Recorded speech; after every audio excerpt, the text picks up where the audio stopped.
जय मसीह की।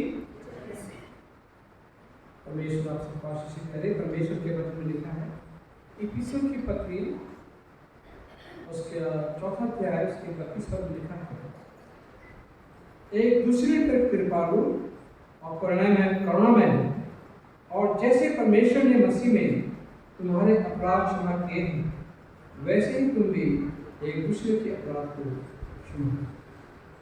हम अपनी बात के प्रारंभ में गीत गाएंगे। गीत नंबर 224 हिंदी की गीत की किताब में 224 नंबर।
पृष्ठ संख्या 5 पेज नंबर 5 पेज नंबर 5।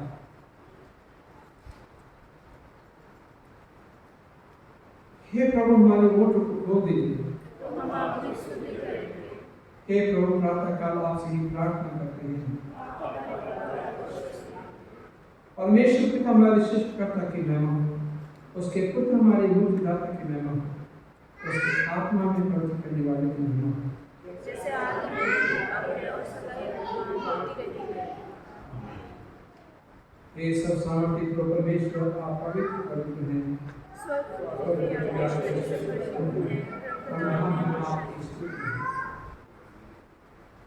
हम सब शक्तिमान परमेश्वर के सामने दीनता से अपने पापों को स्वीकार करें। दिमाग से घुटना टेकने या बैठ जाएं और हम अपने पापों को स्वीकार करेंगे, साथ में कहेंगे, हे परम पवित्र अपरम दयावान परमेश्वर, हम मानते हैं कि निर्मल वचन और कर्म से तथा बुराई न करने के कारण आपके विरुद्ध और एक दूसरे के विरुद्ध पाप किया है। इसलिए हम आपसे प्रार्थना करते हैं कि आप हम पर दया करें और हमारे पापों को क्षमा करें। सर्वशक्तिमान परमेश्वर, दयावान परमेश्वर, हमारे सब पापों को क्षमा करें, उनसे भी छुटकारा दें, हमें अपने जीवन को सुधारने के लिए अनुरोध है और पवित्र आत्मा के समक्ष में प्रभुत्व है। Collect and reader. Collect and reading of 19th Sunday after Pentecost. और मैं रेवरेंड तारीख के प्रकरण से रिक्वेस्ट करूँगा कि आप अपनी प्रेयर में आगे बढ़ें।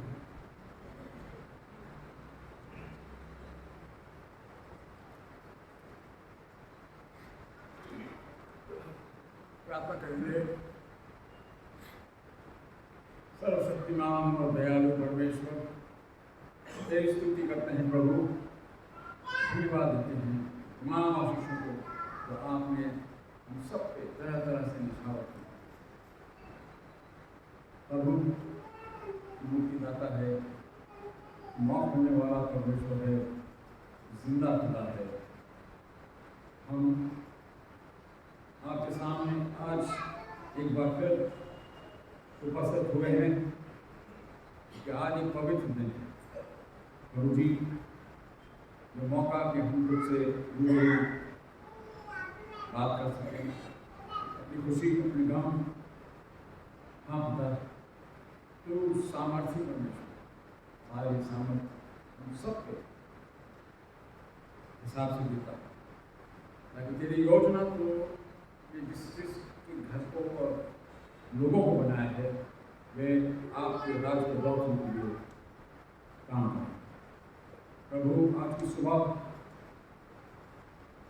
हम जानते हैं कि आप हमारे बीच में हैं, हमारी कमी को ना देखें, वरन हमें इस्तेमाल करें। हम अपने आप को आपके हाथ में स्कूल करते हैं, जो विनती और प्रार्थना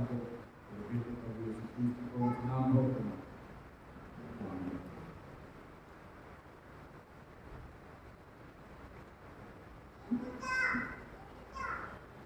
धर्मशास्त्र बाइबल से एक बार पढ़ा जाएगा पुरानी नियम से।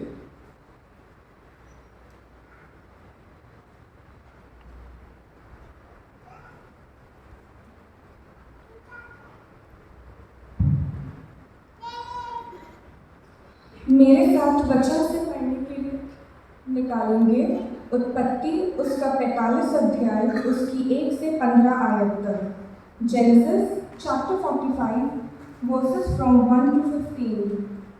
तब यूसुफ उन सब के सामने जो उसके आसपास खड़े थे अपने को और रोक ना सका और पुकार के कहा, मेरे आसपास से सब लोगों को बाहर कर दो।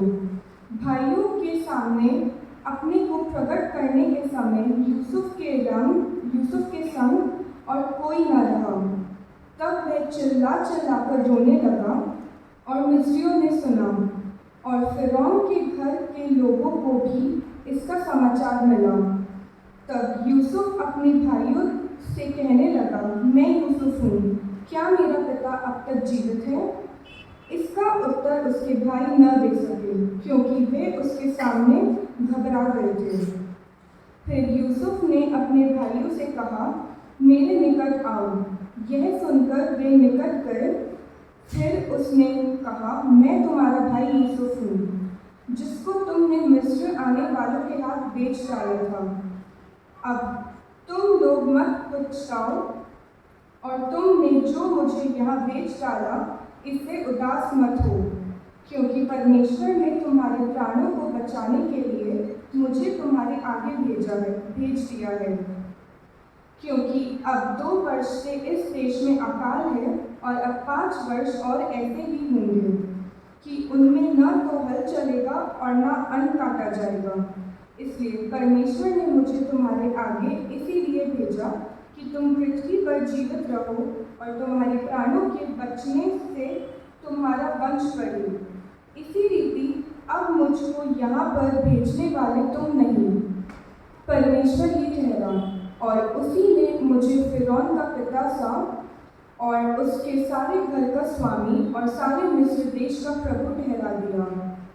अतः शीघ्र मेरे पिता के पास जाकर कहो, तेरा पुत्र यूसुफ यह कहता है कि परमेश्वर ने मुझे सारे मिस्र का स्वामी ठहराया है। इसलिए तू मेरे पास बिना विलंब किए चला आ। तेरा निवास गोशेन देश में होगा और तू बेटे पोतों भेड़ बकरियों गाय बैलों और अपने सब कुछ समेत मेरे निकट रहेगा। और अकाल के जो 5 वर्ष और होंगे उनमें मैं वही तेरा पालन पोषण करूँगा। ऐसा ना हो कि तू और तेरा घराना वरन जितने तेरे हैं वे भूखों मरें।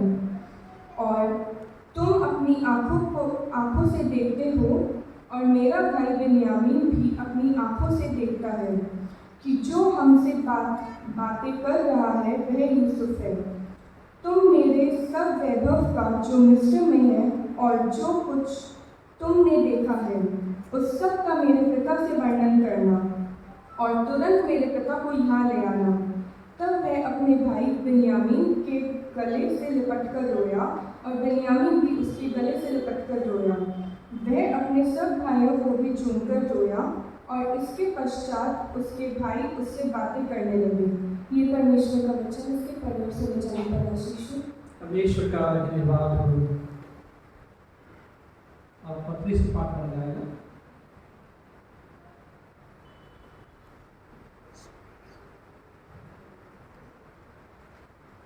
परमेश्वर के वचन से पढ़ेंगे 2 कुरिन्थियों उसका 1 अध्याय 23 और फिर 2 अध्याय का 1 से 11।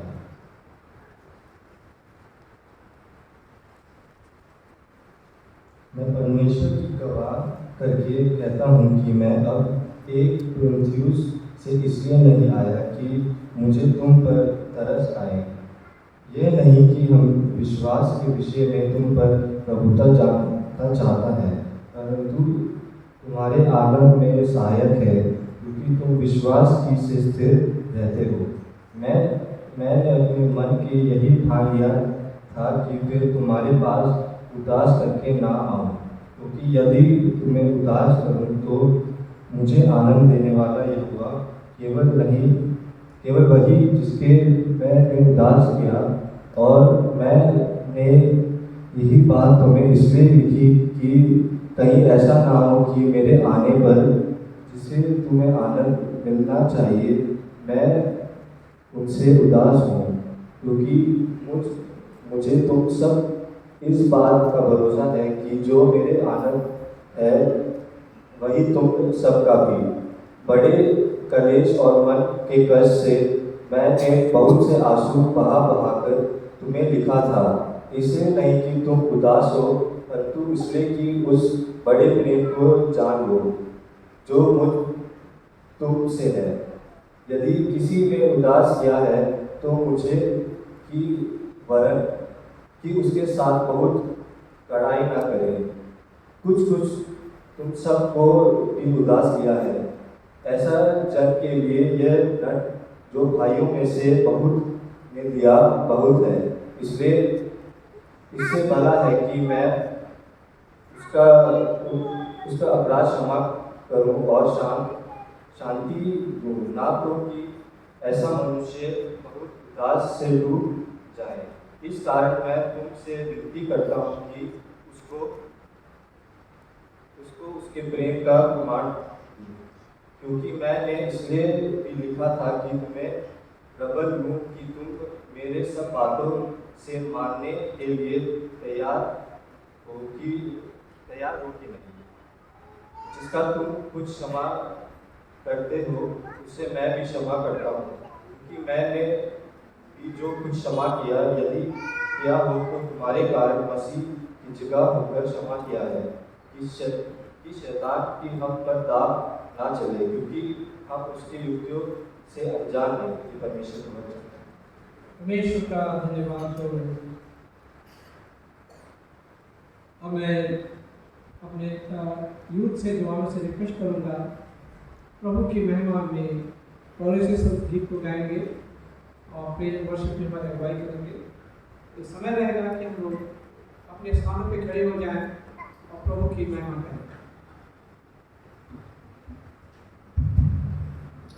आइए हम सब अपने अपने स्थानों पे खड़े होंगे और परमेश्वर की स्तुति महिमा में जाएंगे। आइए हम अपनी आराधना को शुरू करने से पहले एक छोटी सी विनती प्रार्थना करेंगे। धन्यवाद धन्यवाद धन्यवाद के साथ प्रभु जी आपके चरणों के पास आते हैं। प्रभु जी धन्यवाद देना चाहते हैं प्रभु जी इस समय के लिए, प्रभु जी जो आपने हमें दिया। प्रभु जी धन्यवाद करना चाहते हैं प्रभु जी हर एक जीवन के लिए, प्रभु जी जो यहाँ पर इस वक्त उपस्थित है। प्रभु जी ये आपकी योजना है प्रभु जी कि यहाँ पर प्रभु जी हम सब यहाँ इस समय उपस्थित होने वाले हो सके। प्रभु जी आज प्रभु जी आपका दिन है प्रभु जी, और प्रभु जी जब हम आपके गीतों को गाते हैं प्रभु जी होने दीजिए प्रभु जी हम अपने हृदय की गहराई से प्रभु जी सारा आदर सारी महिमा प्रभु जी सिर्फ और सिर्फ आपके नाम को देने वाले हो सके प्रभु जी, और हमारे गीतों के गाए जाने के द्वारा सिर्फ और सिर्फ आपका नाम ऊंचा उठाया जाने वाला हो सके प्रभु जी। धन्यवाद करते हैं प्रभु जी इस समय के लिए प्रभु जी, धन्यवाद देना चाहते हैं प्रभु जी यहाँ उपस्थित हर एक जन के लिए प्रभु जी। और जब हम आपके गीतों को गाते हैं प्रभु जी प्रार्थना करते हैं प्रभु जी हम सिर्फ और सिर्फ आपको स्तुति महिमा देने वाले हो सके प्रभु जी। आगे के समय को आपके हाथों में सौंपते हैं। छोटी सी विनती प्रार्थना यीशु मसीह के नाम से मांगते हैं, आमीन।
अध्याय और उसकी पहली आयत में आकाश परमेश्वर की महिमा करता और उसका वर्णन कर रहा है और आकाश मंडल उसकी हस्तकला को प्रकट कर रहे हैं। आइए हम एक और गीत गाएंगे और परमेश्वर की स्तुति महिमा करेंगे।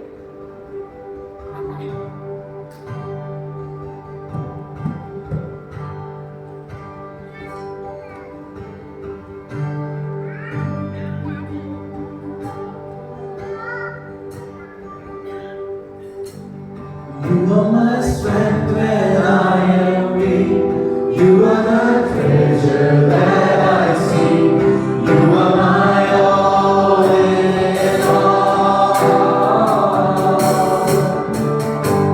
Seeking you as a precious jewel, long to give up and be a fool. You are my all in all.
क्या दे सकता हूँ, क्या ला सकता हूँ, कहता तुझे बस शुक्रिया। क्या दे सकता हूँ, क्या ला सकता हूँ, कहता तुझे बस शुक्रिया।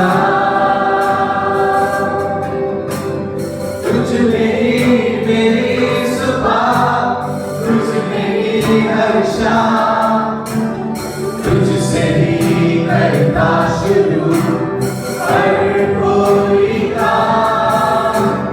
शुक्रिया करता हूँ मैं लेके तेरा नाम। आदर और धन्यवाद आज तेरे नाम। शुक्रिया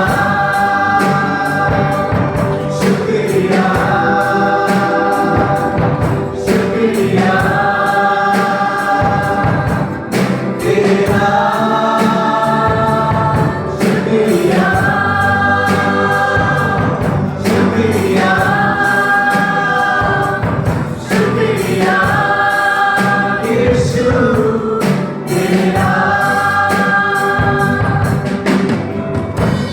सारी दुनिया तेरी है, सब कुछ तूने रचाया है। सारी दुनिया तेरी है,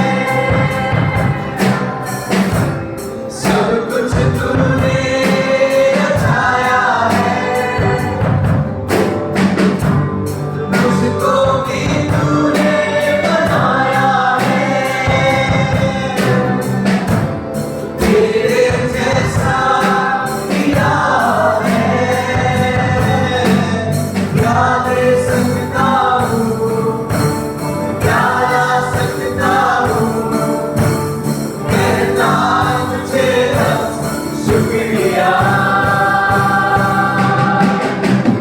क्या दे सकता हूँ, क्या ला सकता हूँ, कहता तुझे बस शुक्रिया शुक्रिया शुक्रिया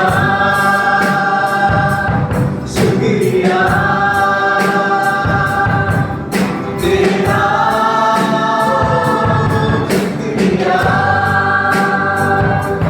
शुक्रिया शुक्रिया शुक्रिया यीशु तेरा। शुक्रिया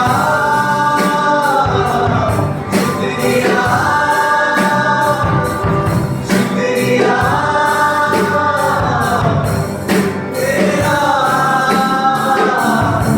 शुक्रिया शुक्रिया शुक्रिया तेरा। शुक्रिया शुक्रिया शुक्रिया यीशु तेरा। शुक्रिया शुक्रिया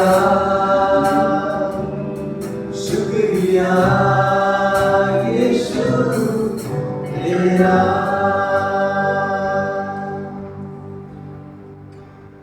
सच में प्रभु जी, हम सिर्फ और सिर्फ आपका शुक्रिया कर सकते हैं प्रभु जी, क्योंकि प्रभु जी आपने हमें बनाया है प्रभु जी। आप हमारे पापों के लिए प्रभु जी, उस बोझ को उठाने के लिए प्रभु जी इस दुनिया में आए प्रभु जी। आपके आश्चर्य कर्म प्रभु जी सच में प्रभु जी बहुत महान है प्रभु जी। हम प्रभु जी उनको गिनने बैठे प्रभु जी, हम शायद गिन भी ना पाए प्रभु जी। आपकी आशीषें प्रभु जी हमारे जीवनों में बहुत है प्रभु जी। हम आपका धन्यवाद करते हैं प्रभु जी, धन्यवाद करते हैं प्रभु जी। आपने हमें इस योग्य रखा प्रभु जी कि हम अपने होठों को खोल के प्रभु जी आपकी स्तुति महिमा करने वाले हो सके प्रभु जी। यहाँ उपस्थित हर एक जन को प्रभु जी आप आशीषित कीजिएगा प्रभु जी। और प्रभु जी जब हम आपके वचन की तरफ बढ़ते हैं प्रभु जी, आपके दास के लिए प्रभु जी प्रार्थना करते हैं प्रभु जी, होने दीजिए प्रभु जी आपका पवित्र आत्मा प्रभु जी उनके द्वारा बातचीत करने वाला हो सके प्रभु जी। और जो वचन को प्रभु जी तैयार करके लाए हैं प्रभु जी, वो कार्य करने वाला हो सके प्रभु जी। यहाँ पे उपस्थित हर एक जन के हृदय तक पहुँचने वाला हो सके प्रभु जी। आगे के समय को आपके हाथों में सौंपते हैं प्रभु जी। ये छोटी सी विनती प्रार्थना यीशु मसीह के नाम से मांगते हैं, आमीन। अभी इंजील का पाठ पढ़ा जाएगा और मैंने रिक्वेस्ट की है टेम्पल्टन से कि वो आपका इंजील का पाठ पढ़ेंगे। उसके बाद में मैंने रिक्वेस्ट की है वचन से कि आज का वचन शेयर करेंगे। और एक ओकेजन आज है लास्ट संडे को 40 डेज पूरे हो जाते हैं मिसिस उमेद सिंह की डेथ के। और मिसिस उमेद सिंह कौन है आप लोग शायद नहीं जानते होंगे, और क्योंकि जब यहाँ पे आए बहुत कम आए, उसके बाद बीमार काफ़ी रही हैं। ये मिसिस अनिता प्रवेश की मदर हैं और मिस्टर एजल प्रवेश की मदर इन लोग, उनको 40 दिन हो गई उनकी डेथ के। तो मैंने उनसे कहा कि वचन ऐसा शेयर करें ताकि उस उनकी मेमोरी में भी शूट कर जाए, क्योंकि वो उनकी चर्च के मेंबर थे। कृष्णा की जिसरानी चर्च मसूरी की मेंबर थी, बहुत साल उन्होंने साथ काम किया है। तो मैंने उनसे रिक्वेस्ट की है कि आप थोड़ा सा उनके बारे में उसमें ऐड ऑन कर दें अपनी मैसेज। इंजील का पाठ अब पढ़ा जाएगा और वो पाठ मत्ती की इंजील उसका 18वां अध्याय उसकी 21वें आयत से।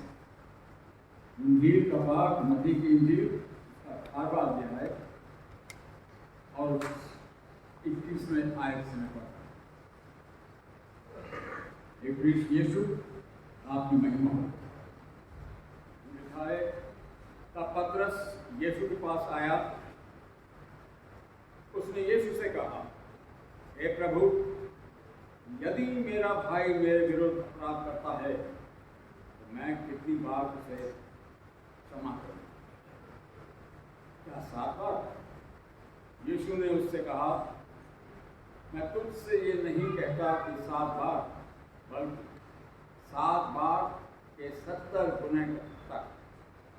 स्वर्ग राज्य उस राजा के समान है जो अपने सेवकों से हिसाब चुकाना चाहता था। तो वह हिसाब लेने लगा, तब एक कर्जदार उसके सामने लाया गया जिस पर 10,000 सोने के सिक्के का ऋण था। ऋण चुकाने को उसके पास कुछ नहीं, इसलिए उसके स्वामी ने कहा, ये और इसकी पत्नी, इसके बच्चे और जो कुछ इसका है सब बेच जाए और मेरा कर्ज चुका दिया जाए। इस पर उस सेवक ने भूमि पर गिरकर उसे प्रणाम किया और कहा, हे स्वामी, धीरज रखिए, मैं आपका सब ऋण चुका दूंगा। तब उस सेवक के स्वामी ने तरस खाकर उसे छोड़ दिया और उसका ऋण क्षमा कर। परंतु जब वो सेवक बाहर निकलता, तब उसके साथी सेवकों में से एक सेवक उसको मिला, उस पर उसके 100 दिनार का ऋण था। उसने उसे पकड़कर उसका गला दबोचा और उससे कहा, जो कुछ तेरे ऊपर मेरा ऋण है वे चुका। उसका साथी सेवक भूमि पर गिरकर उससे अनुरोध करने लगा, धीरज रखो, मैं तुम्हारा सब ऋण चुका दूंगा। उसने ना माना। उसने जाकर उसे बंदी गृह में डाल दिया कि जब तक वह कर्ज ना चुका दे तब तक वही कैद में रहे। उसके साथी सेवक ये देखकर बहुत दुखी हुए। उन्होंने जाकर अपने स्वामी को पूरा हाल बता दिया। तब उसके स्वामी ने उसको बुलाकर उससे कहा, अरे दुष्ट सेवक, तूने मुझसे विनती की तो मैंने तेरा पूरा कर्ज क्षमा कर दिया। जैसे मैंने तुझ पर दया की, वैसे ही क्या तुझे अपने साथी पर दया करनी नहीं चाहिए? उसके स्वामी ने क्रोध में आकर उसे दंड देने वालों के हाथों में सौंप दिया कि जब तक वह सब कर्ज भर न दे तब तक उनके हाथ में बंदी रहे। इस प्रकार यदि तुम में से हर एक जन अपने भाई को हृदय से क्षमा नहीं करेगा तो मेरा पिता ही स्वर्ग में है तुमसे वैसा ही व्यवहार करेगा। एक प्रीस्ट का सुसमाचार है, हे प्रभु यीशु। देवानी से अपना स्थान ग्रहण कर लें और मैं अनिता टेम्पल से रिक्वेस्ट करूँगा कि आप मुझे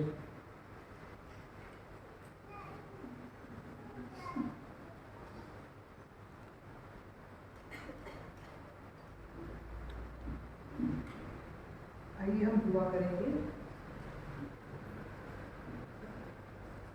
धन्यवाद देते हैं पिता परमेश्वर इस समय के लिए जो आपने हमें दिया है कि हम आपकी आराधना और स्तुति कर सकें। धन्यवाद देते हैं पिता परमेश्वर कि हम आपकी उपस्थिति में आए हैं और आपके पवित्र शास्त्र से हमने पाठ पढ़े हैं, उनके लिए हम आपको धन्यवाद देते हैं। प्रार्थना करते हैं कि जो कुछ उन पाठों के द्वारा आप हमसे कहना चाहते हैं तो आज की सुबह आप हमसे कहेंगे, ताकि उन बातों को हम अपने जीवन में लगाएंगे।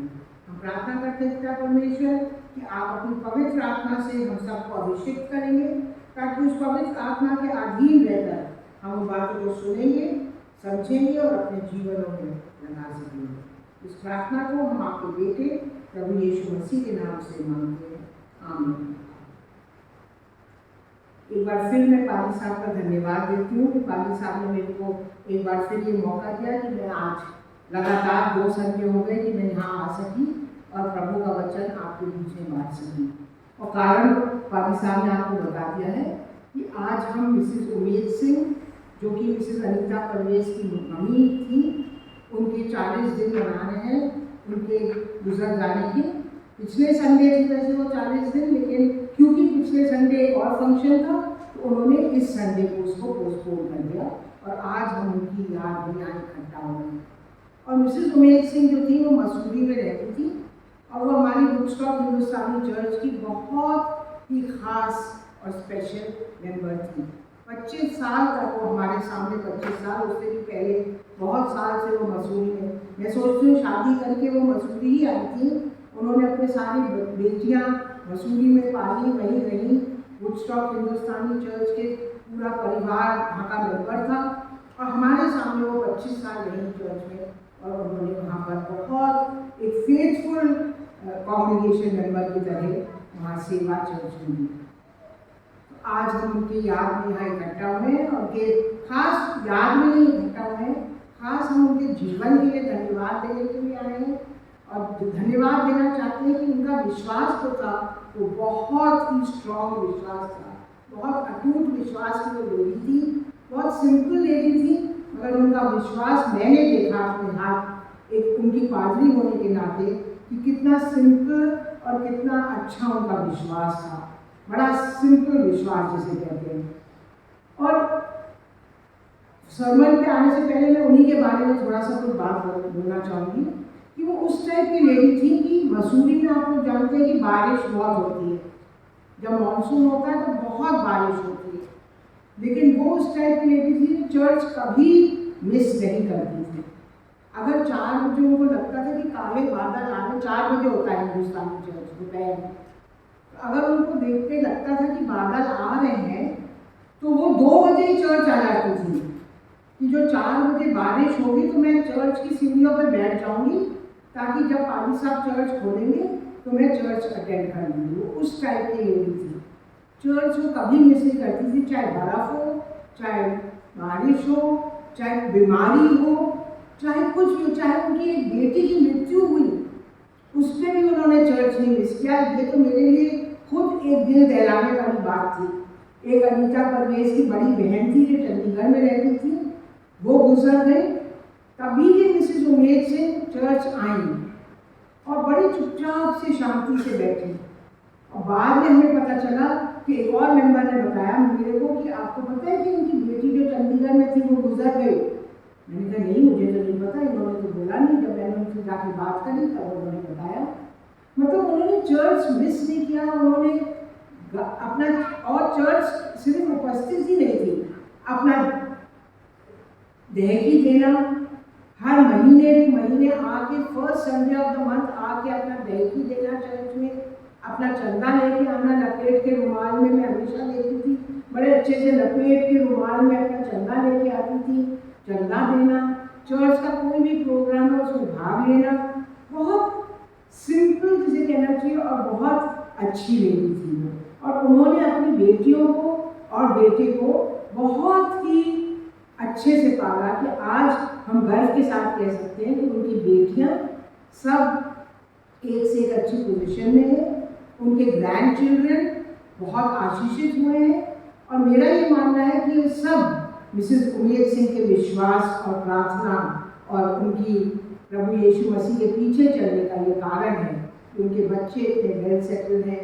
उनकी बच्चों के बच्चे भी उनकी डेथ पे मेमोरी, उनकी ग्रेट ग्रैंड चिल्ड्रन से भी मेमोरी। जब उनका फुनरल मसूरी में हुआ था, अगस्त की बात है जब उनकी डेथ हुई थी, तो बहुत मेरे को उनको हम लोग प्यार करते थे मिसेस उमेद सिंह को। और आज हम लोग इसीलिए राजी हुए कि उनकी मेमोरी में हम यहाँ आए और उनके जीवन के लिए धन्यवाद दें। सरमन के अंत में मैं उनकी जीवन के लिए प्रार्थना भी करूँगी, क्योंकि पाजी साहब ने जो सरमन की रीडिंग्स आज दिए वो एल्मनाक की रीडिंग्स दिए, तो मैं चाहूँगी कि मैं उसी पे सरमन दूँ, मगर मैं बीच बीच में मिसेस उमेद सिंह के बारे में भी आपको बताती हूँ। तो अगर हम सब जानते हैं कि मर्क्यूरी जो होती है, मर्क्यूरी पारा जो कि थर्मोमीटर में भरा होता है, तो अगर आप मर्क्यूरी को हाथ में लेंगे, ऐसे मर्क्यूरी का गोले को हाथ में लेंगे और मुट्ठी बंद कर लेंगे, तो मर्क्यूरी का जो गोला है वो इधर उधर से बहने लगेगा, भागने लगेगा आपके हाथ में और आपके हाथ में वो टिकेगा नहीं। कभी किसी ने लेके देखी है मर्क्यूरी अपने हाथ में? अगर आप लेके देखेंगे तो वो टिकेगी नहीं हाथ में। वो जैसे आप मुट्ठी बंद करेंगे तो वो भागने लगेगी, जैसे आप मुट्ठी खोलेंगे अपनी तो वो आपके हाथ में स्थिर हो जाएगी। ये एग्जाम्पल मैंने आपको इसलिए दिया, इसी तरह जो फॉरगिवनेस है जिनके ऊपर आज के सारे पाठ पढ़े गए, पुराने नियम का पाठ पढ़ा गया जिसमें यूसुफ ने अपने भाइयों को फॉरगिव किया, क्षमा किया। नए नियम का पाठ पढ़ा गया जिसमें पतरस पूछता है प्रभु यीशु मसीह से कि प्रभु हमको कितनी बार एक दूसरे को क्षमा करना चाहिए, और 7 बार। उसने सोचा कि एक यहूदी के लिए 7 नंबर जो है बहुत अल्टीमेट नंबर है, तो उसने सोचा प्रभु यीशु मसीह मेरे से बहुत खुश हो जाएंगे कि मैं बोल रहा हूँ 7 बार। तो प्रभु यीशु मसीह ने क्या कहा? नहीं, 70 टाइम्स 7 आप एक दूसरे को क्षमा करिए। प्रभु यीशु मसीह का कहना यह था कि अनगिनत टाइम, कौन गिनता है कि 70 टाइम्स 7 मैंने कितनों को क्षमा कर दिया, पर उनका कहने का मतलब था कि अनगिनत आप लोगों को क्षमा कीजिए। और इसी तरह फॉरगिवनेस जो है, अगर आप अपनी मुट्ठी बंद कर लेंगे तो फॉरगिवनेस जो है भाग जाएगी आपके हाथ से, और अगर आप अपनी मुट्ठी खोलेंगे तो फॉरगिवनेस आपके हाथ में रहेगी और आप जो है एक दूसरे को फॉरगिव कर सकेंगे।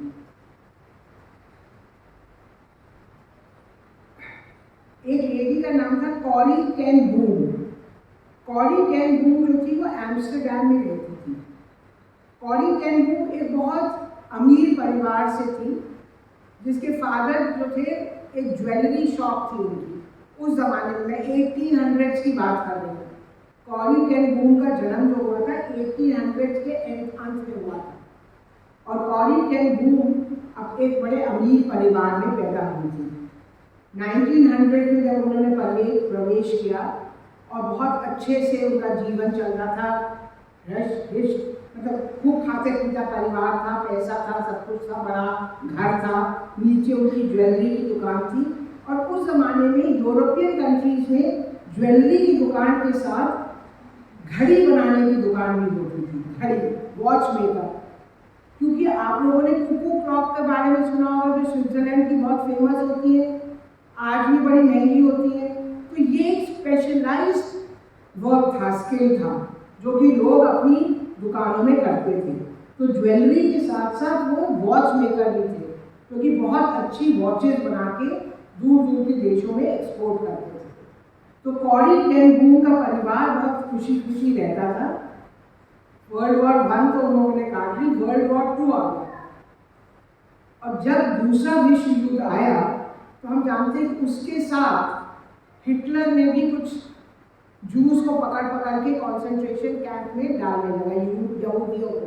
हिटलर जर्मनी में, आपने सुना होगा, पहले उसने जर्मनी में शुरू किया हिटलर ने, कि जर्मनी में उसने यहूदियों को पकड़ा और ऐसे बुरे तरह से कैंप्स में डाला और वहाँ पे एंड में उनको मरवा डाला जूस को। हजारों जूस को हिटलर ने मरवा डाला। जर्मनी में करके हिटलर जो था दूसरे देशों में भी जाने लगा। तो जर्मनी के पड़ोस में क्या है, नेदरलैंड्स है, जहाँ एम्स्टरडैम में कॉरी टेन बूम रहती थी। कॉरी टेन बूम का परिवार क्रिश्चियन परिवार था, रिफॉर्म चर्च का ये लोग मेंबर्स थे। तो जब जूस नेदरलैंड में भाग के आने लगे जर्मनी से, क्योंकि जर्मनी में जब पकड़े जा रहे थे तो जूस भी जो थे दूसरे देशों में भाग रहे थे। तो जूस जब भाग के नेदरलैंड आने लगे तो कॉरी टेन बूम के परिवार ने जूस को अपने घर में छुपाने की जगह दी। बड़ा घर था उनका, जैसे शुरू से मैं कह रही कि पैसे वाले लोग थे, अमीर लोग थे, बड़ा घर था। उन्होंने अपने घर में परिवार के परिवार जूस को पनाह दी, छुपा लिया कि हिटलर की जो आर्मी है वो आकर इन जूस को पकड़े नहीं।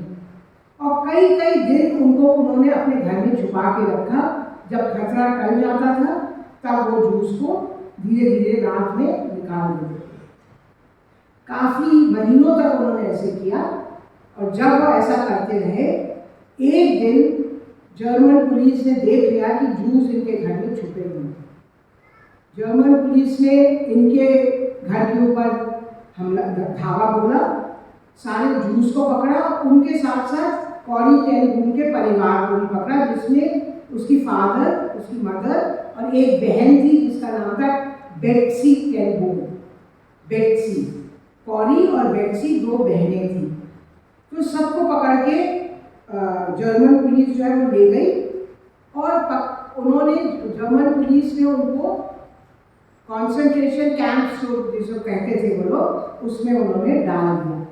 और उस कॉन्सेंट्रेशन कैंप्स में लोगों को बहुत टॉर्चर किया जाता था, एक्सट्रीम टॉर्चर था, जो कि मैं भी एक्सप्लेन भी नहीं कर सकती आपको। अगर आप कुछ इनके बारे में पढ़ें या लिखें और देखें तो आपको समझ में आएगा कि किस प्रकार का टॉर्चर था लोगों का इन कॉन्सेंट्रेशन कैंप्स में। खड़े लोगों को गोली मार दी जाती थी, खड़े ले जाके परिवार वालों के सामने गोली मार दी जाती थी। बहुत बुरा हाल था इन कॉन्सेंट्रेशन कैंप्स में और हजारों मिलियंस लोग मारे गए। तो कॉरी टेन बूम का भी पूरा परिवार इस कॉन्सेंट्रेशन, फादर, मदर, बहन मार दी गई।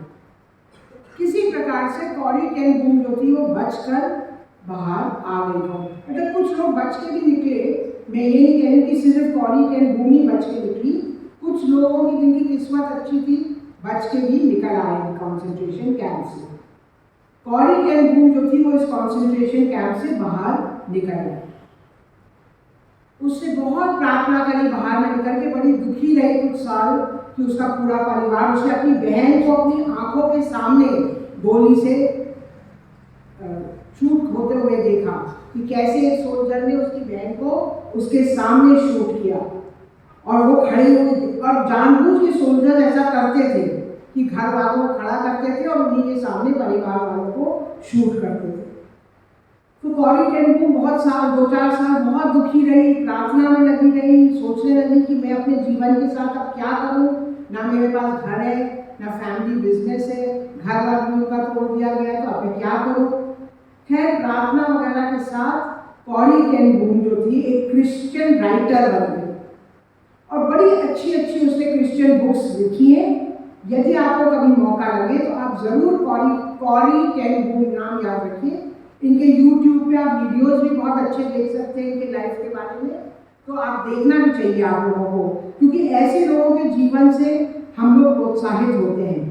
कभी मैं सोचती हूँ कि हम बाइबल की कोई कहानी सुनते हैं जो कि 2000 साल पहले प्रभु यीशु मसीह ने कही, तो हम सोचते हैं कि आज के ज़माने में हम नहीं कर सकते।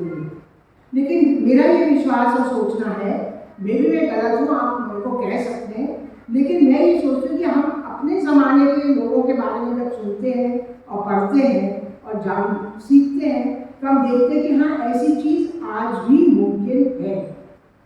और कॉरी टेन बूम मैंने 1800 में उसको पैदा तो करवाया गया, लेकिन वो मरी नहीं 1800 में, वो 1981 में मरी है। जहाँ से हम लोगों से काफ़ी लोग पैदा हो चुके होंगे 1981 में।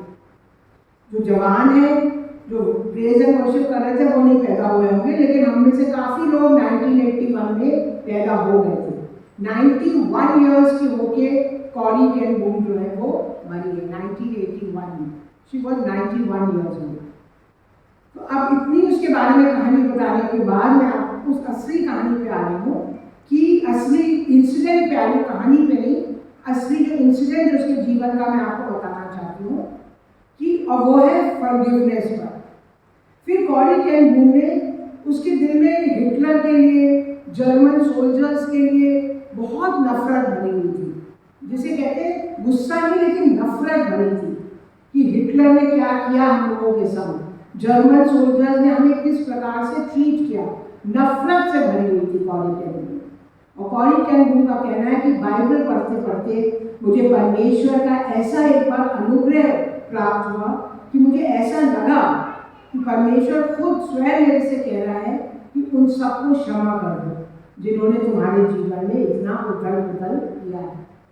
और कॉरी टेन बूम का कहना है उसी समय मैंने प्रार्थना करी और उन सब कुछ हिटलर समेत सब जर्मन सोल्जर्स को क्षमा कर दिया और मैंने कहा कि परमेश्वर मैं सबको क्षमा करती हूँ जैसे आपने मुझे क्षमा किया है।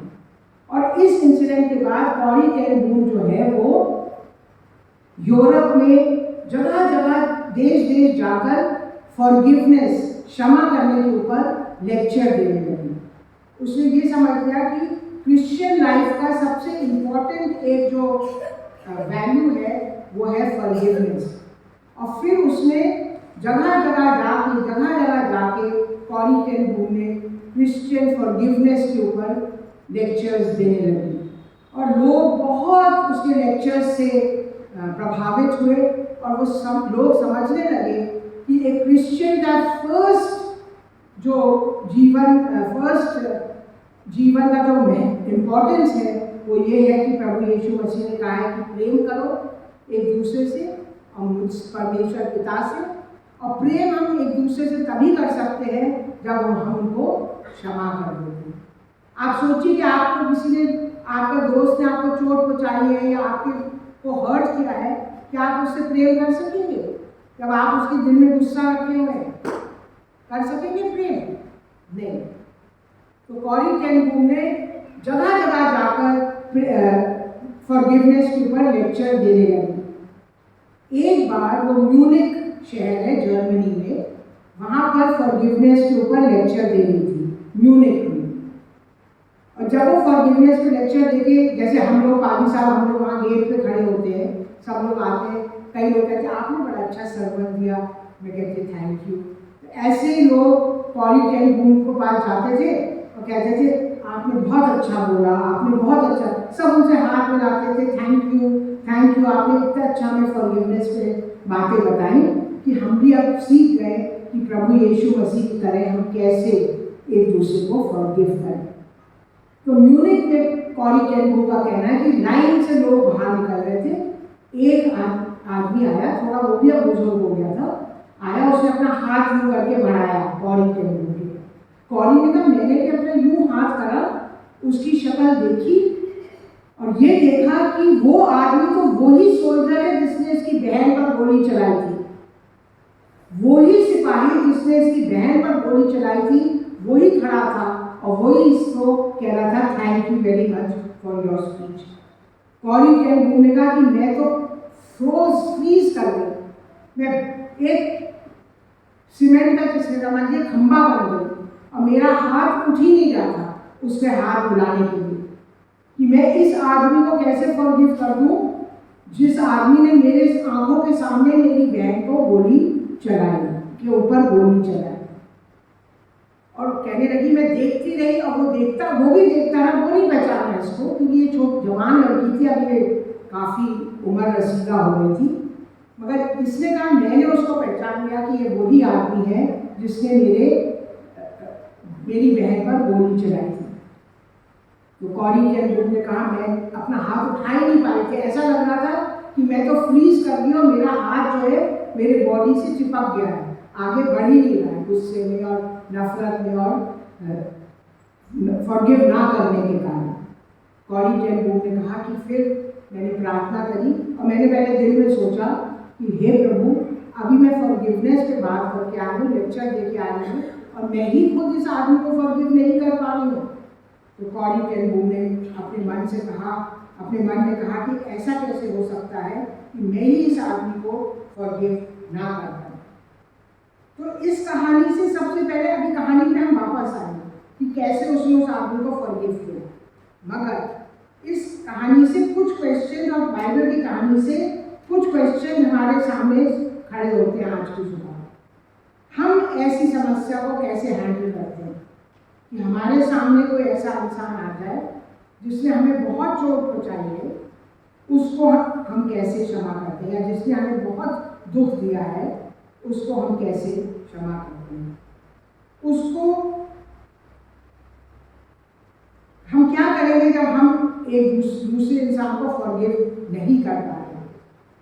हम उस एफर्ट को जो प्रभु यीशु मसीह ने आज हमें कमांड किया है, इंस्ट्रक्शन दिए हैं आज की इंजील में, टू फॉरगिव 70 times 7, हम उसको कैसे पूरा करेंगे जब हमारे सामने भी ऐसी समस्या आ जाए।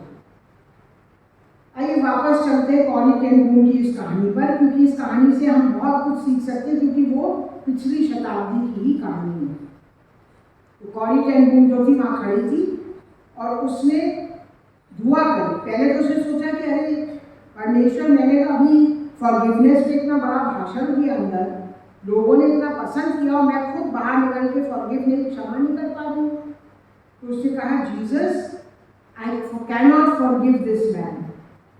उसने दुआ करी, उसने कहा, Jesus, I can not forgive this man, Jesus give me your forgiveness.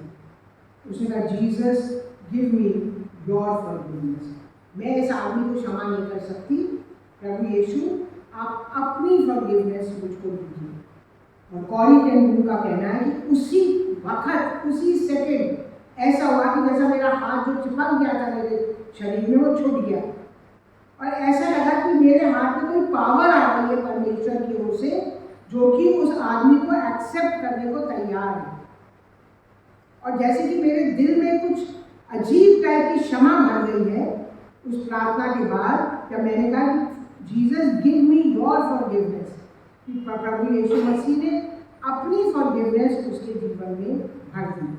और उसने कहा, तुरंत मैंने उस गार्ड का उससे हाथ मिलाया और उसी समय मैंने एक बहुत बड़ा सच जो है वो डिस्कवर किया। और वो सच क्या है? तो कॉरी टेन बूम का लिखना है, वो सच ये है कि it is not our own forgiveness that brings forgiveness from our heart. हमारे अपना जो फॉरगिवनेस है, क्षमा करने की क्षमता है, उससे हम एक दूसरे को क्षमा नहीं कर पाते। हमारे में एक लिमिटेड क्षमता ही परमेश्वर ने दी है क्षमा करने की, उससे हम इंसान हैं और हम उस लिमिटेड क्षमता से एक दूसरे को फॉरगिव नहीं कर सकते। मगर हम परमेश्वर से प्रार्थना करें कि परमेश्वर अपना अनुग्रह दे। Only with Jesus grace can we forgive others. जब तक जीसस अपना अनुग्रह हमको नहीं देगा, जैसे कॉरी टेन बूम को समय दिया कि इसको क्षमा कर दो, वैसा हम कभी अपनी समस्याओं का नहीं हैंडल कर सकते। तो एक प्रकार का तरीका अपनी समस्याओं को हैंडल करना ये है कि हम परमेश्वर से, प्रभु यीशु मसीह से उनके अनुग्रह को मांगे। Ask Jesus for the grace to forgive। आज की इंजील में बड़ा दुख की बात है कि पतरस ने ही सवाल प्रभु यीशु मसीह से किया कि हमें कितनी बार एक दूसरे को क्षमा करना चाहिए। क्योंकि याद रखिए कि पतरस ही सबसे पहला इंसान था पुनरुत्थान के बाद जिसे फॉरगिवनेस की जरूरत थी प्रभु यीशु मसीह से। पुनरुत्थान के बाद प्रभु यीशु मसीह ने सबसे पहले पतरस को ही फॉरगिव किया, क्योंकि पतरस ने उनकी मृत्यु से पहले प्रभु यीशु मसीह का 3 बार इनकार किया था। तो आज प्रभु यीशु मसीह ने हमें खुद एक बड़ा अच्छा दृष्टांत बताया जो हमारे सामने पढ़ा गया, और हमने उसमें देखा कि कैसे फॉरगिवनेस के ऊपर एक राजा जो है वो अपने स्वामी जो है वो अपने एक देश के इंसान को फॉरगिव करता है जिसने उससे ऋण ले रखा है, और उससे जिसने ऋण ले रखा है वही दूसरे को फॉरगिव नहीं करता। तो हम देखते हैं कि उसके ऊपर प्रभु यीशु मसीह का अनुग्रह नहीं है। याद रखिए, forgiveness is not a feeling.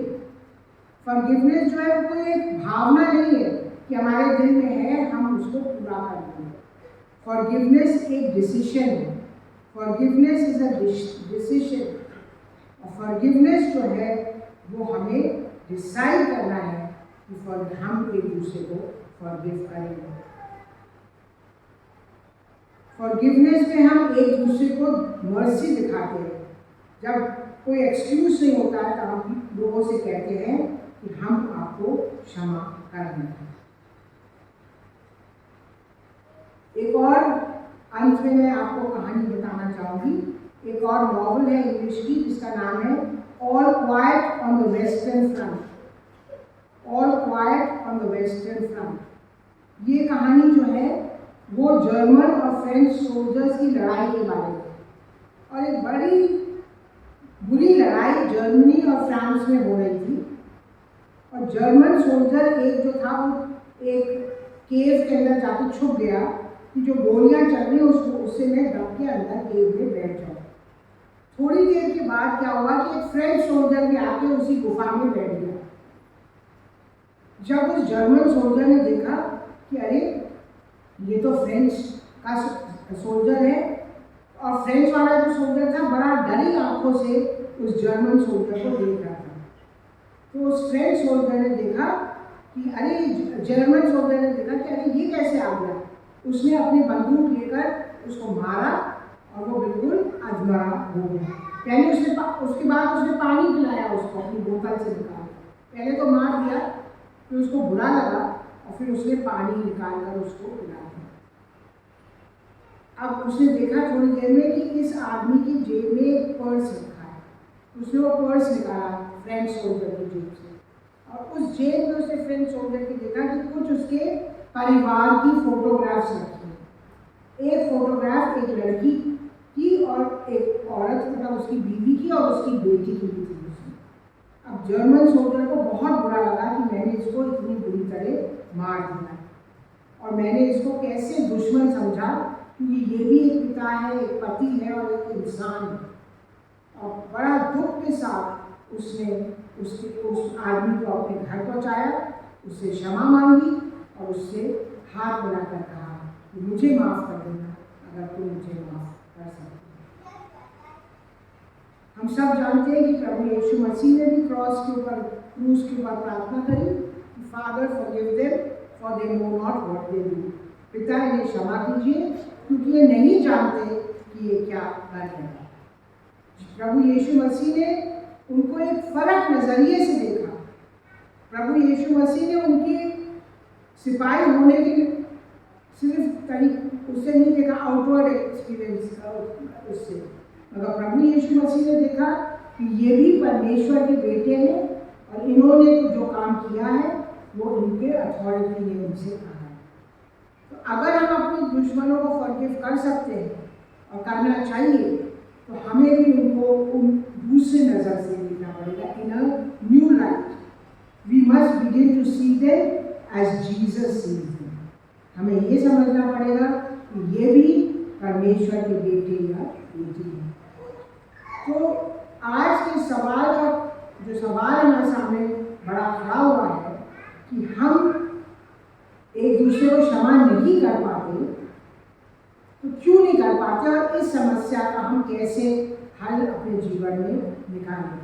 मैं 3 बातें कहकर आज की सर्मन को एंड करती हूँ। पहली बात, हमें प्रभु यीशु मसीह से प्रार्थना करनी है कि वो हमें अनुग्रह दे कि हम एक दूसरे को क्षमा कर सकते, जैसे कौड़ी टेनबूल ने किया। First we have to ask Jesus for the grace to forgive as Corrie ten Boom did. Second, we recall that Jesus has forgiven us infinitely more than he is asking us to forgive. दूसरी बात याद रखिए कि प्रभु यीशु मसीह ने हमें बहुत बार, ज़्यादा बार क्षमा किया है, जिस बनिस्बत जो हमसे मांग रहे हैं दूसरों को क्षमा करने के लिए। ज़्यादा हमें प्रभु ने क्षमा किया है और हम कम लोगों को क्षमा करने के लिए कहा है। और तीसरी बात, हमें अपने दुश्मन को, जिसको हम क्षमा नहीं कर पा रहे हैं, उसको प्रभु यीशु मसीह की तरह अपने भाइयों और बहनों की तरह देखना है, जो कि रास्ते को से भटक रहे हैं। क्योंकि प्रभु यीशु मसीह भी सबको क्षमा इसलिए कर पाते थे क्योंकि वो जानते थे कि ये लोग जो हैं वो रास्ते से भटक रहे हैं। तो आइए हम प्रार्थना करेंगे, इन बातों को याद रखेंगे कि कैसे हम एक मसीह जीवन को बता सकें, कैसे एक दूसरे को क्षमा कर सकें और कैसे हम एक विश्वास योग्य मसीह ठहरें। हम खास प्रार्थना आज मिस्टर उमेद सिंह के लिए करेंगे, उनके जीवन के लिए धन्यवाद देंगे, उनके परिवार के लिए धन्यवाद देंगे और उनको याद भी इस समय देंगे। पिता परमेश्वर, इस समय के लिए हम आपको धन्यवाद देते हैं।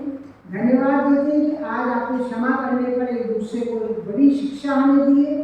प्रार्थना करते हैं पिता परमेश्वर कि हम एक दूसरे को क्षमा करने वाले लोग बन सकें। हम उन लोगों को भी क्षमा कर सकें जिन्होंने बहुत बड़े से बड़े प्रकार से हमें कष्ट या दुख दिया है। पिता परमेश्वर, आज आपने हमें सिखाया है कि हम एक दूसरे को अपनी क्षमता पर क्षमा नहीं कर सकते, परंतु आपके अनुग्रह के द्वारा ही हम एक दूसरे को क्षमा कर सकते हैं। हमने कॉरी टेन बून के जीवन से सीखा कि उसने उस सोल्जर को, जिसने उसकी बहन को मारा था, क्षमा किया, क्योंकि वो जानती थी कि वो आपका अनुग्रह उसके ऊपर है और उस अनुग्रह के कारण आप उससे क्षमा आप कह रहे कर दें। पिता परमेश्वर, आज के दिन के लिए हम धन्यवाद देते हैं।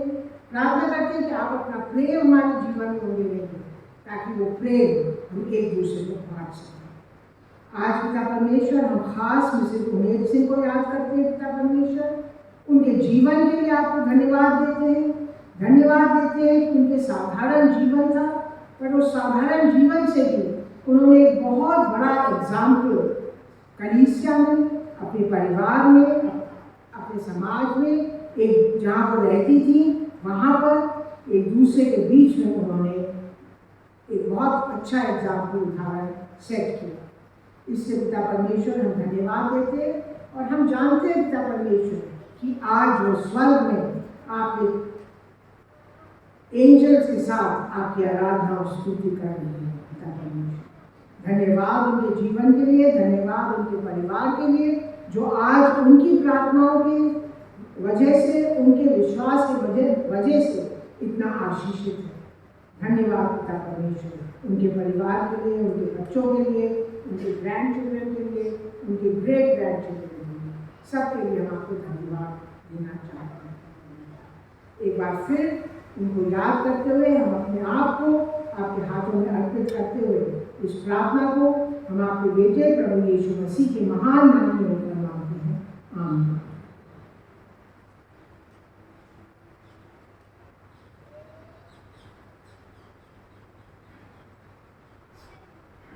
वाली सब स्थानों पर खड़े हुए रहेंगे और हम प्रेरणा का विश्वास करते हैं कि we will say apostle speak together. प्रेरणा का विश्वास वचन पेज नंबर 8, पेज नंबर 8।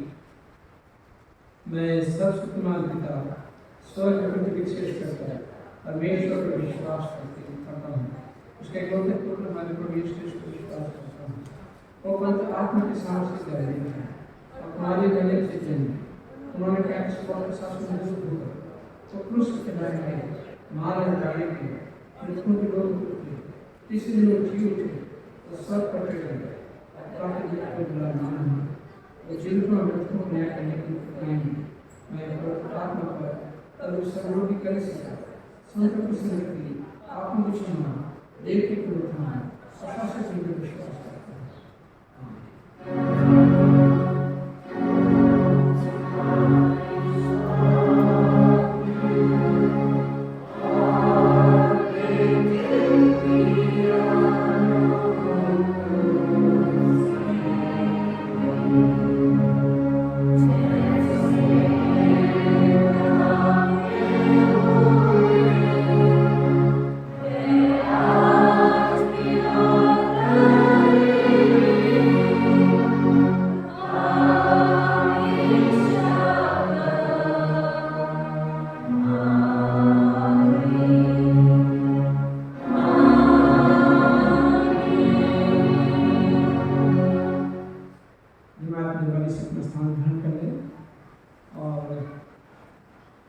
मैं आप सबका इस इबादत में स्वागत करता हूँ। परमेश्वर आप सबको आशीषित करे। और ख़ास करके हम स्वागत करते हैं रेवरेंड अनिक टेम्पल्टन का और डायसिस की बड़ी अच्छी जगहों पर उन्होंने काम किया है और बड़ी पोस्ट उन्होंने रखी हैं। ये परमेश्वर को धन्यवाद देने का विषय है। इस मेरी सर्वप्रथम सर्वेंट ऑफ गॉड और रेवरेंड अनिका टेम्पल्टन के लिए धन्यवाद चाहते हैं। इन दोनों ने अपना कीमती समय निकाला।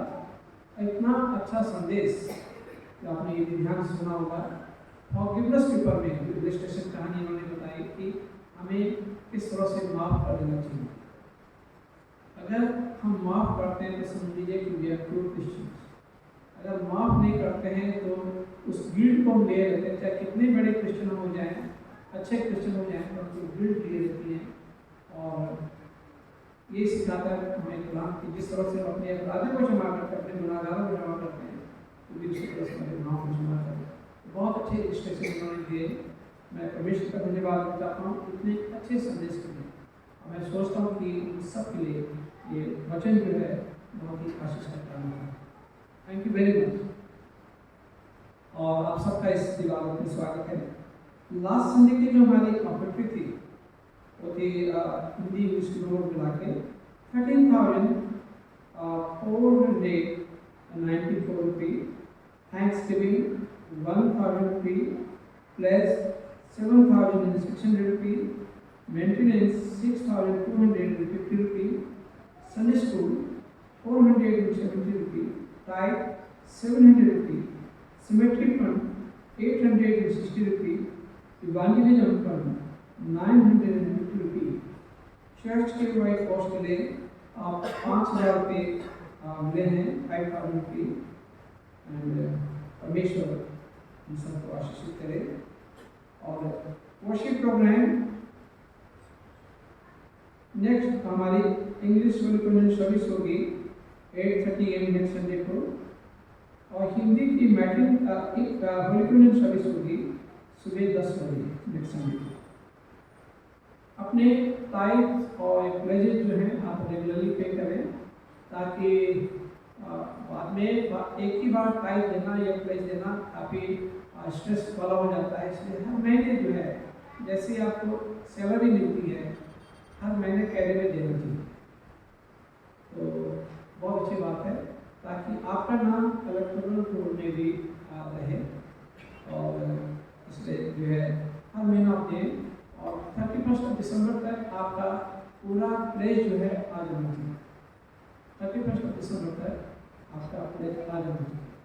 अभी से मैं अनाउंस कर रहा हूँ ताकि आप लोग जो है अपने प्लेजेस को सही समय से टाइप नौकरी जो भी है आप बराबर देते रहें, क्योंकि इससे परमेश्वर का काम होता है।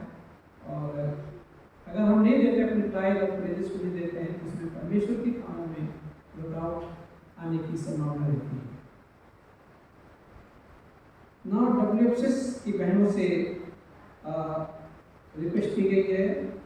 शेरिंग ने जो WFS के भी प्रेसिडेंट हैं उन्होंने कहा कि बहनों से कहा जाए कि इमीडिएटली आफ्टर चर्च सर्विस ये लोग हैं अपनी मीटिंग करेंगे। तो कृपया करके आप जो है WFS की बहन हैं आफ्टर चर्च सर्विस। एक सेमिनार होगा यहाँ पे 16 और 17 अक्टूबर को। और ये सेमिनार जो हो रहा है रिलेशनशिप डेवलपमेंट के ऊपर में है। और रिसोर्स पर्सन बहुत अच्छे रिसोर्स पर्सन इसमें आ रहे हैं।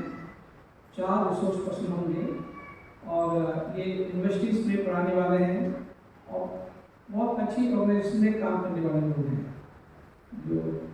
तो वो लोग आएंगे और वो बताएंगे कि हमारे रिलेशनशिप चर्च के लिए कितने जरूरी हैं।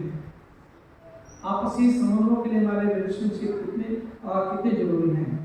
इसी के ऊपर में सेमिनार होगा रिलेशनशिप डेवलपमेंट के बारे में। और बहुत ही स्किल्ड रिसोर्स पर्सन आ रहे हैं। और ये 16-17 तारीख को सुबह 9:30 बजे से लेकर 4 बजे शाम तक। रजिस्ट्रेशन फीस सिर्फ 100 रुपया है। और इसलिए रखा गया है कि ताकि मुझे पता लगे कि कितने लोग आ रहे हैं। और चाय भी मिलेगी और लंच की चिंता करने की जरूरत नहीं कि आप तो घर जाके लंच करना पड़ेगा, तो लंच भी मिलेगा। और मैंने जो आ रहे हैं तो उनसे मैंने कहा ऑर्गेनाइज कर रहे हैं, मैंने कहा कि हमारे चर्च से कितनी चाहिए, तो कह रहे थे कम से कम 10 करोड़ तो ज़्यादा भी आ सकते हैं, क्योंकि आपका चर्च होस्ट है इसलिए ज़्यादा लोग भी आ सकते हैं।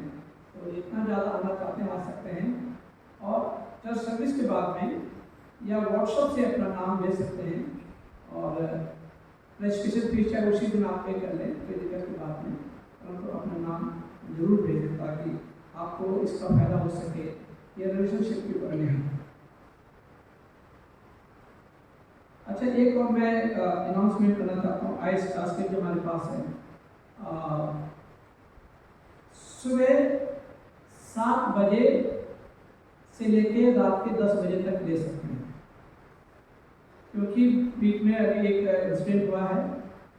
2:30 बजे फोन किया किसी ने, फिर बस सब आ रहे हैं, गेट पे आ रहे हैं, और उसके बाद 1.5-2 घंटे तक नहीं आया, और फिर चर्च बैनर भी जगह हुआ है और हम भी जगह हुए हैं, इसलिए कृपया करके इतना समय तो रख सकते हैं। और सुबह 7 बजे से लेके रात के 10 बजे तक जा सकते हैं।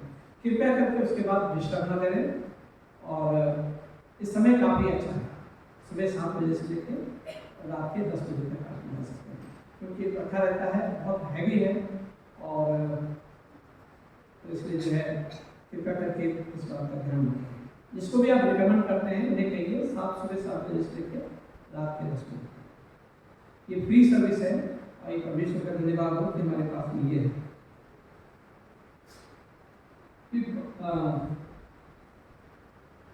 परमेश्वर का धन्यवाद हो कि मिसिस उमेद सिंह को मैं जो उस वक्त हिंदुस्तानी चर्च के मेंबर हैं थी, मतलब, और दोनों ही जो है हस्बैंड एंड वाइफ बहुत ही डेडिकेटेड थे चर्च के।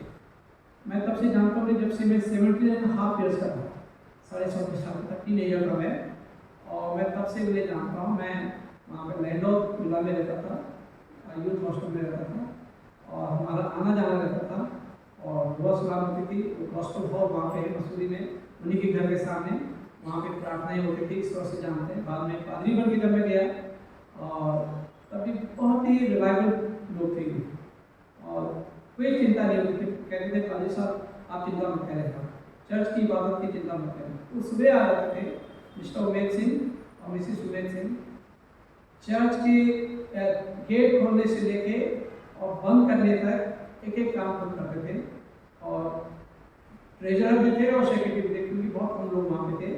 तो ये पूरी चर्च के दिन हम बहुत अच्छी तरह से करते थे। तो उस चर्च के बैकबोन थे, उस चर्च के बैकबोन मैं परमेश्वर का धन्यवाद देना चाहता हूँ। और जब भी मैं चढ़ाई पे चढ़ता था, वहाँ पे चाय जरूर पीता था। मिस्टर उमेद सिंह कहते थे चाय बनाओ, तो वहाँ पे चाय पीते थे, उनकी वर्कशॉप वहाँ पे गई। नीचे आते हुए भी हम, जब मैं सेंट पॉल चर्च से आता था, तो वहाँ पे मेरा एक स्टे होता था रुकने का, वहाँ पे चाय या कुछ खाने को मिलता था। तो ये परमेश्वर का धन्यवाद हो इस बात के लिए, उनके प्यारे जीवन के लिए। बहुत सेवाएं उन्होंने की, और बहुत सीधे लोग, बहुत ही ज़्यादा सीधे लोग, परंतु उन्होंने अपने बच्चों को बहुत ही अच्छी तरह से एजुकेट किया। बच्चों से उस समय मेरे इतने संबंध नहीं थे, परंतु मिस्टर मिसिस उमेद सिंह से संबंध थे। तो ये परमेश्वर का धन्यवाद हो। और उनकी बेटी ने रिक्वेस्ट किया, मिसिस अनिता प्रदेश ने और मिस्टर एंजल प्रदेश ने रिक्वेस्ट की कि वो चाहते हैं कि कुछ बात कहें उनके बारे में, आप कुछ बताना चाहते हैं। मैं उनसे रिक्वेस्ट करूँगा कि आप आगे आके बताएं, इससे पहले कि हम आगे जाएंगे, नहीं तो फिर मैं और चीज़ें भूलूँगा।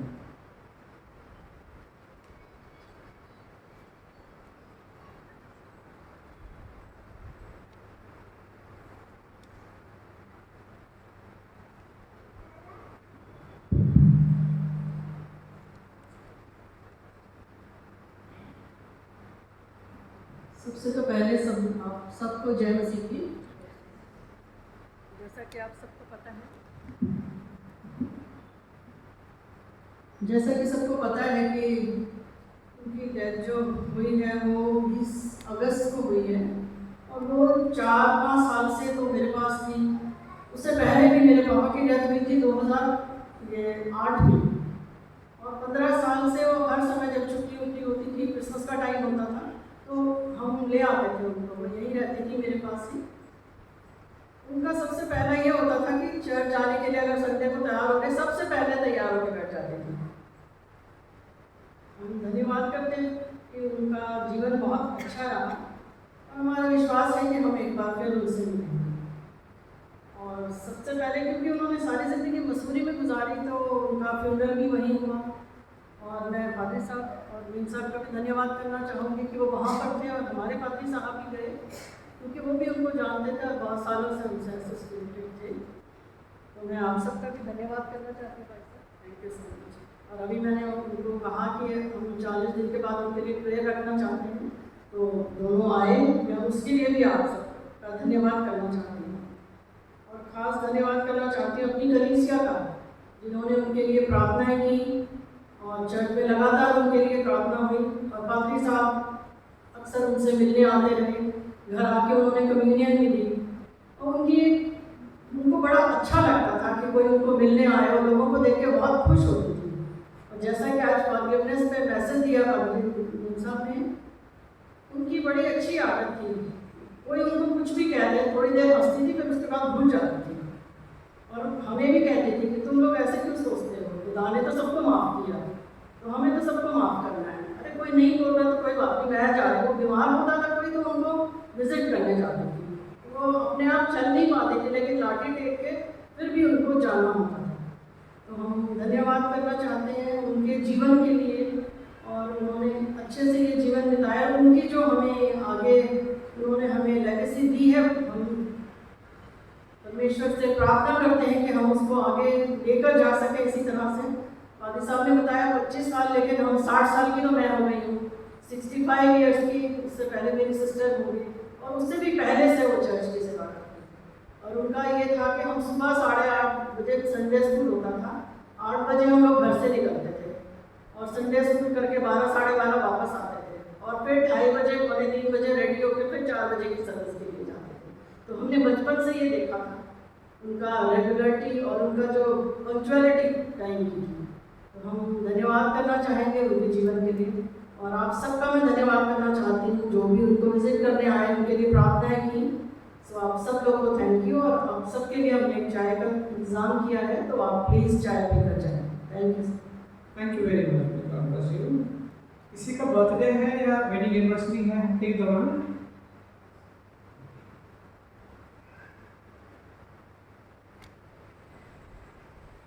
और कोई है जिनका बर्थडे या वेडिंग एनिवर्सरी हफ्ते के दौरान पड़ती है?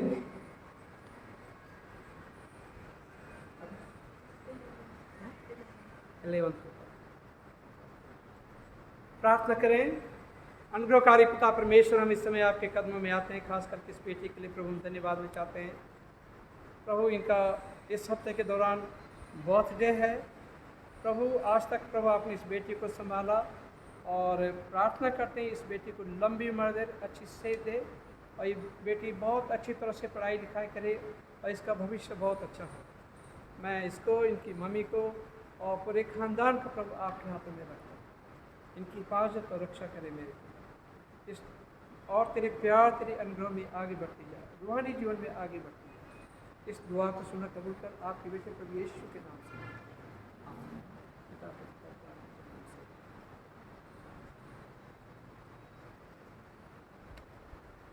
हम दुआ करें उन लोगों के लिए जो बीमार हमारी कलीसिया में। मिस्टर जेम्स बरकत मसीह के लिए प्रार्थना करें, उनके लिए बराबर ही हम प्रार्थना करते हैं।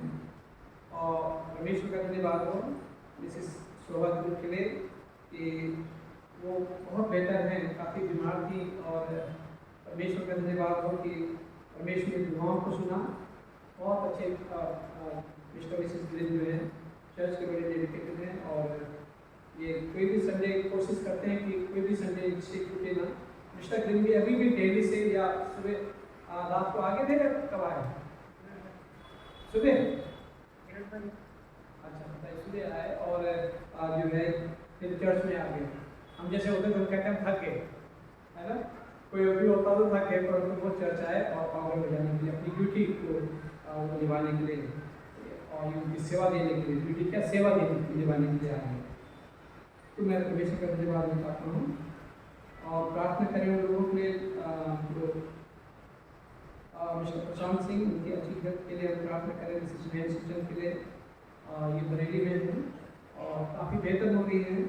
आप सबको थैंक यू भी कहते हैं। मिस्टर रेवरेंड माइकल मुखर्जी के लिए इनके बराबर में कॉन्टेक्ट में हूँ और ये हमारी कलीसिया की बहुत तारीफ करते हैं और थैंक यू कहते हैं, जो लोग उनके लिए प्रार्थना करते हैं।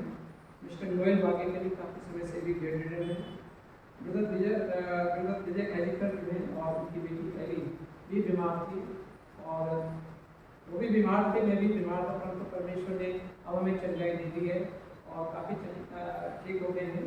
तो ये परमेश्वर का धन्यवाद हो, क्योंकि वो मेरे साथ यहाँ पे और करके सेवा करते हैं। परमेश्वर भी आशीषित करें। और मिसिस पैट्रिक और अनुज पैट्रिक, इन दोनों के लिए हम प्रार्थना करें। दोनों को डेंगू हो गया था और वो भी अब काफ़ी बेहतर हो रहे हैं। तो उनके अच्छे स्वास्थ्य के लिए, हेल्थ के लिए प्रार्थना करें। मिस्टर आशीष कुमार सरकार जो है सरकार के ब्रदर हैं, उनके लिए आप प्रार्थना करें। मिसिस मोहिनी सरकार के लिए प्रार्थना करें, उनको भी डेंगू हो गया था और ये भी बीमार पड़ गए, उनके लिए हम प्रार्थना करें और परमेश्वर उन्हें चंगाई देगा। मिस्टर विजेंद्र प्रसाद, उनकी बहुत किडनी अफेक्टेड है, ट्रांसप्लांट के हैं, उनके लिए प्रार्थना करें। मिसिस प्रीमियम फ्रेंड के लिए बराबर प्रार्थना कर रहे हैं। Mrs Esther Robin Agra, Mister Salim Masih और अपडेट जब कोई ठीक होते हैं तो अपडेट दे देना चाहिए, उससे हम लोगों को खुशी मिलती है कि प्रार्थना कर रहे हैं और ठीक हो गए हैं, अपडेट मिलनी चाहिए। और मिस्टर आशीष मार्टिन, ये अलीगढ़ से हैं, मिस्टर अरविंद मार्टिन के ब्रदर हैं और काफ़ी सीरियस कंडीशन है इनकी और इनके लिए भी बराबर प्रार्थना कर रहे हैं। तो डायलिसिस पे रहते हैं, तकलीफ है, उनके लिए प्रार्थना करें। आर्म फोर्सेस रिकॉर्ड एरिया में हैं और काम करते हैं, जिनकी वजह से बिल्कुल सिक्योर रहते हैं, उनके लिए भी हम बराबर प्रार्थना करते हैं। और हमारे गवर्नमेंट हैं और मिनिस्टर्स हैं, चीफ मिनिस्टर हैं, प्राइम मिनिस्टर हैं, प्रेसिडेंट हैं, इन सब के लिए प्रार्थना करने की जरूरत है, ताकि परमेश्वर इनका मार्गदर्शन करता रहे और लोगों को कोशिश करें कि लोगों को जस्टिस जो है इक्वल जस्टिस मिल सके, लोगों को जो है जस्टिस मिल सके, इसलिए हम प्रार्थना करते हैं। अब एक पुकार है, इनकी जैनिस की मदद की डेथ हो गई और वो परमेश्वर के पास है। तो शादी जो है ये पहले से फिक्स थी और कहने लगा कि काफ़ी सारी कॉम्प्लिकेशन आ सकती हैं अगर शादी शुरू हो गई, तो जैनिस के लिए उसके प्रभाव के लिए हम प्रार्थना करें कि परमेश्वर उसके तसल्ली दे, उसके पाप को तसल्ली दे, उन सबको तसल्ली दे। तो एक उन्हीं की पुकार है। तो मैं अंग्रेजी मैंने लिखी हुई है। I published the plans of marriage between Pooja Kumar, daughter of Mr. Rakesh Kumar, sister of Covenant Reformed Presbyterian Church, Dehradun, and Mr. Janice Peter, son of Mr. McLawrence Peter, Bachelor of Horizon Reformed Church, 51 Rajpur Road, Dehradun. If you know any just cause why these two persons should not walk legally, you are to declare it in writing to the presbytery in charge of this congregation. पुकार का पहला मतलब है तो प्रार्थना करें।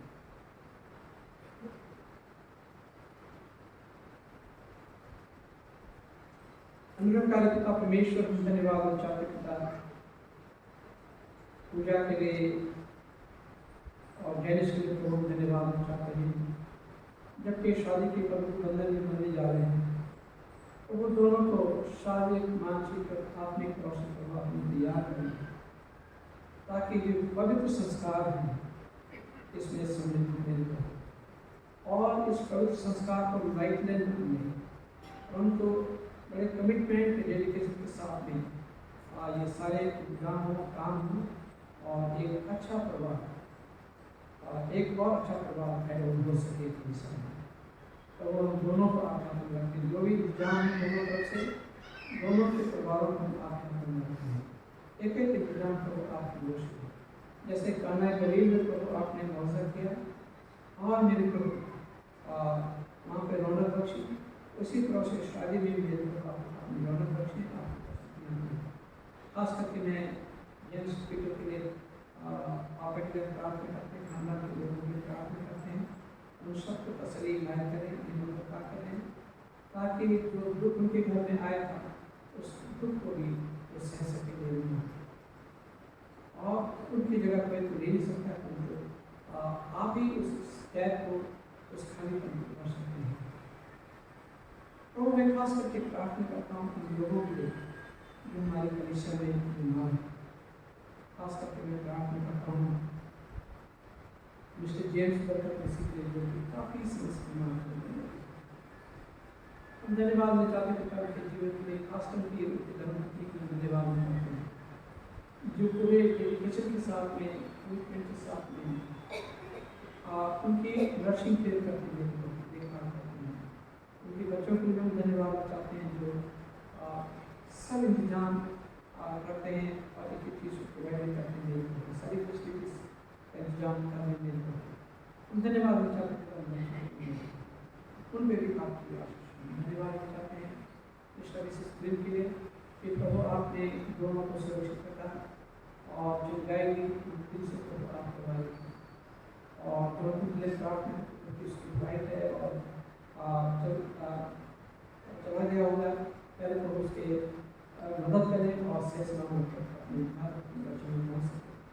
Mister Mrs grill के लिए प्रार्थना करते हैं, इन्हें अच्छी शेप इनायत करेंगे, अपनी हिफाजत अपनी तो हम प्रार्थना करते हैं प्रशांत सिंह के लिए उनकी अच्छी हेल्थ के लिए प्रार्थना करते हैं, उस बेटे के साथ में और अच्छा स्वास्थ्य में करें। खास करके मिसेस नैन्सी चंद के लिए तो हम प्रार्थना करते हैं, खादी की पत्नी है और उन्होंने बहुत सेवाएं आपकी की हैं, जबकि बीमारी की हालत में आपने संपूर्ण चंगाई दी है, उस परिवार को अपना रहम करते हैं।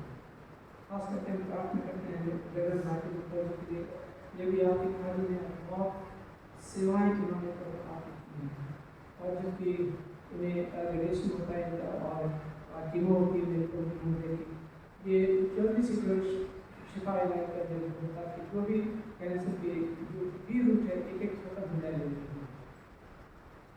हम धन्यवाद चाहते हैं मेरे विजय के लिए और आपने जो चर्चाएँ की और आपसे जो चर्चा है इसलिए तो मैं आप दुआ करते हैं मुझे अच्छे से इलाज करें, जो भी सहायता करते हुए हैं आपने 6 करोड़ चर्चाएँ उनकी बेटी पहले के लिए प्रार्थना करते हैं, उन्हें भी संपूर्ण चर्चाएँ ताकि आपकी खिदमत में हम इस्तेमाल हो सकें। मिस्टर पैट्रिक के लिए प्रार्थना करते हैं, हम मिसिस बिल और पैट्रिक के लिए प्रार्थना करते हैं जिनको डेंगू हो गया, अनुज के लिए प्रार्थना करते हैं डेंगू हो गया, तो दोनों माँ बेटों के साथ दोनों को तो आप ने चंगाई दी है और जो भी जिस्मानी कमजोरी है आप उन्हें 6 करोड़ और चंगाई दी है। और मिस्टर आशीष कुमार सरकार के लिए और मिसिस मोदी सरकार के लिए प्रार्थना करते हैं, दोनों को भी प्रभु अपनी हिफाजत में संपूर्ण चंगाई दी और अच्छी शेख ध्यान करें ताकि दवाई आ सके कि दुआओं से उनकी चंगाई दी है, तो दोनों को प्रार्थना करते हैं। तो मैं प्रार्थना करता हूँ मिस्टर गिल प्रसाद विकास से उनकी कनेक्शन और वो हम प्रार्थना करते हैं आप मेडिकल दुआ कर रहे हैं, आपके लिए कोई भी काम करते नहीं है, मेडिकल साइंस के लिए मैंने कोई काम करते नहीं है परंतु आपके लिए कोई काम करते नहीं है, आप ये भी चुनाव में करें किसी सिविल इंजीनियर के लिए बहुत सारे से प्रार्थना करते हैं तो आप ये विषय को बहुत चुनाव हम प्रार्थना करते हैं मिसिस एस्टर गवर्नमेंट जो आदर से हैं और बीमार हैं तो उन्हें उनकी कोई अपडेट नहीं मिलती है तो वह अपने अपना उम्मीद करते हैं कि ठीक हो गए होंगे या नहीं हुई तो आपने संपूर्ण चुनाव मिस्टर शरीर रहते हैं और जबकि बुजुर्ग हैं और बुजुर्ग की अवस्था में है तो और जो भी जिस्मानी तकलीफ है आप अपने क्षेत्र को हम प्रार्थना करते हैं, हम कोशिश करें जो बॉर्डर एरिया में काम करते हैं और जिनकी वजह से हम आराम एक्सपीरियंस हो सकते हैं, जिनकी वजह से हमारी कंट्री सिक्योर रहती है, तो वो आप उन सबको सुरक्षा प्रदान करें और इस ठंड में तो इन सबको बचाएं जो काफ़ी ठंडे इलाके में रहते हैं और उन सबके प्रभावित इलाके में रहते हैं, तो आप उन सबको सुरक्षा प्रदान करें, उनके खानदानों में पूरा पैदा करें। हम हमारे गवर्नमेंट के साथ हो, प्रेसिडेंट के साथ हो, प्राइम मिनिस्टर के साथ हो। और प्रभु हम प्रार्थना करते हैं अपनी डायसिस के लिए, बिशप साहब के लिए, उनके लिए आपकी आशीष हो। और जबकि नए बिशप का इलेक्शन हो रहा है, जब नए बिशप आएंगे, मेरे को उनके कि कोई कमिटेड इंसान जो मुझे बहुत प्यार करते हैं और जिस डायसिस को बहुत अच्छी सुचारू रूप से चला सके, कमिटमेंट डेडिकेशन के साथ काम कर सकते हैं। तो वो ऐसे लोग को आप चुने, लोग न चुने परंतु आप ऐसे खाली को चुने। हम इस बात पर हमारा विश्वास है कि आप ऐसे लोग नहीं। और हम अपने पूरी डायसिस के लिए, अपने प्रेस्बिटर्स के लिए, अपने कलिसिया के लिए प्रार्थना करते हैं।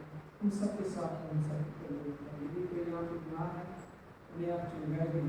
यदि कोई परिवार में कोई लिटिगेशन है या किसी कोई प्रॉब्लम में पड़ा हुआ है, उनकी लिटिगेशन को दूर करें और जो प्रॉब्लम है वो दूर करें। यदि कोई अशांत है तब वो उनके परिवार में शांत बनाए। जो परिवार अगर टूटने की कबार लगाते हैं उन पर खास करके धन्यवाद चाहते हैं कर दिए और धन्यवाद प्यारे लोगों के लिए। और ये बचपन से प्रभु आपने डेडिकेटेड रहे हैं और बड़ी डेडिकेशन के साथ में प्रभु उन्होंने अपना जीवन निभाया है और तेरी खिदमत की है और अभी भी तेरी खिदमत करते आ रहे हैं। हम भी उसे प्रभु आप करवा रहे हैं। इनके प्रभु आपकी इसकी दुआ को समर्पण कर आपके बेटे प्रभु यीशु के नाम से हम एक गीत गाएंगे। इसी के साथ आपका हदिया लिया। गीत का नंबर है 236, रोमन की गीत की किताब में से, रोमन्स की गीत की किताब में से 236।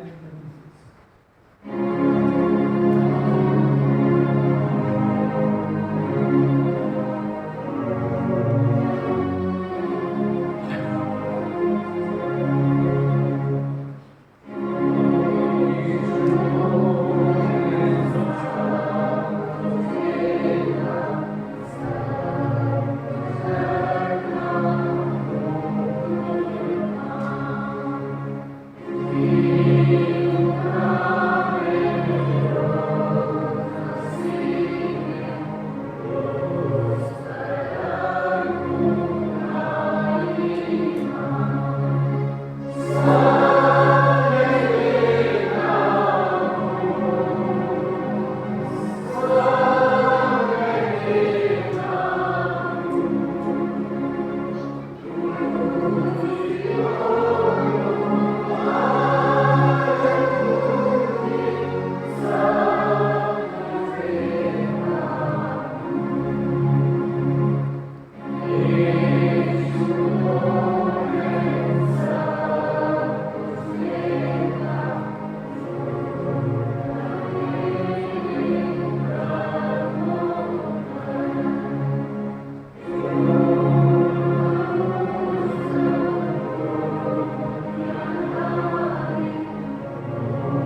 सर्वशक्तिमान पिता परमेश्वर धन्यवाद देना चाहते हैं प्रभु जी।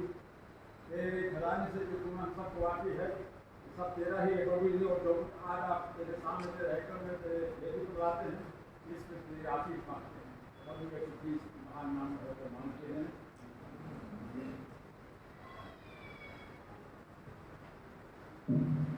हम प्रभु की प्रार्थना साथ मिलकर कहेंगे।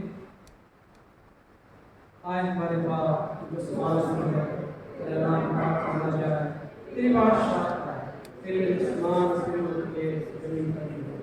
हमारे रोज को दिया अनुग्रह से जिस फसल को माफ करते हैं हम माफ कर हमें मैत्री में करने लड़ाई से तेरी बादशाह